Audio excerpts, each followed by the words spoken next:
Everyone. हमारी जो अगली वीडियो है वो बी नाम के अल्फ़ाबेट्स के वर्ड्स हैं जिनका हमने हिंदी वोकेबलरी जो है वो देखनी है।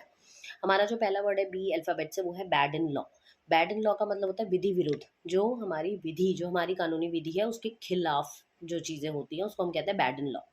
Second is bailable offence. Bailable, bail is जमानत, बेलेबल ऑफेंस इज जमानत योग्य अपराध। ऐसे अपराध जो आपने किए हैं जिसकी जमानत हो सकती है।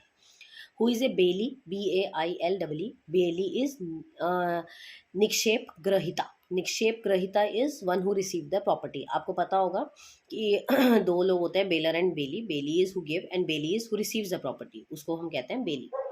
Next is bar association. Bar association is अधिवक्ता पार्षद विधि संस्था। पता ही है आपको बार एसोसिएशन क्या होता है। बार एसोसिएशन एक ऐसी ऑर्गेनाइजेशन है जहाँ से लॉ करने के बाद हर स्टूडेंट को अपना रजिस्ट्रेशन कराना पड़ता है।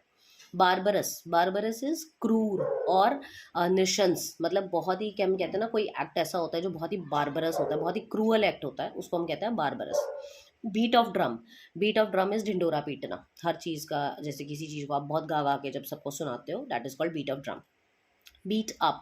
बीट अप इज क्षतिपूर्ति करना। किसी कोई नुकसान हो गया उसका कॉम्पनसेशन देना इज नोन एज क्षतिपूर्ति करना, beat up.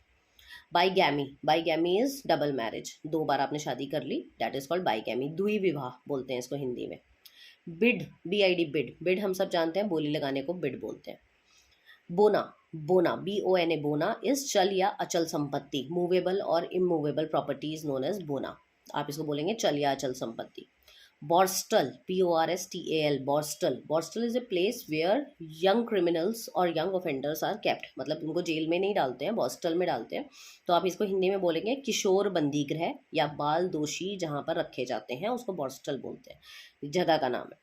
By law. Bylaw is उपविधि, एक क्षेत्र में लागू होने वाले कानून। जैसे कोई कानून बना है वो किसी पर्टिकुलर एरिया में ही लागू है, वो हर जगह लागू नहीं है, उसको कहते हैं by law.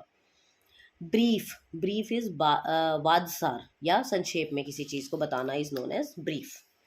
Next is burden of proof. Burden of proof मतलब सिद्ध करने का भार होना। जैसे मैं ये कहती हूँ कि मैंने कोई केस डाला है और उसका बर्डन ऑफ प्रूफ मेरे सर पर है, मतलब मुझे ही प्रूफ करके देना है वो, तो that is called burden of proof, सिद्ध करने का भार।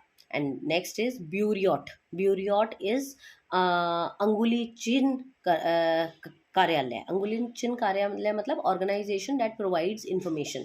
एक ऐसी ऑर्गेनाइजेशन जो सारी की सारी इन्फॉर्मेशन आपको दे रही है, दैट इज कॉल्ड ब्यूरियोट।